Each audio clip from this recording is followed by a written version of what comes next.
Action. আসসালামু আলাইকুম। আমি একটি গজল কব, আপনারা সবাই মন দিয়ে শুনবেন।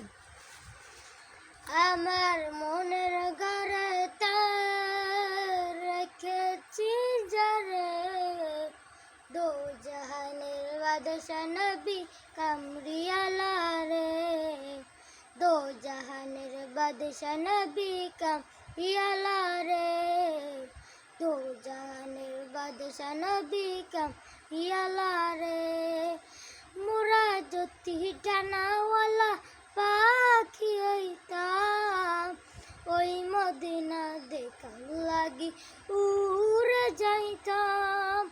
মোরা যদি ডানাওয়ালা পাখি হইতাম, ওই মদিনা দেখার লাগি উড়ে যাইতাম।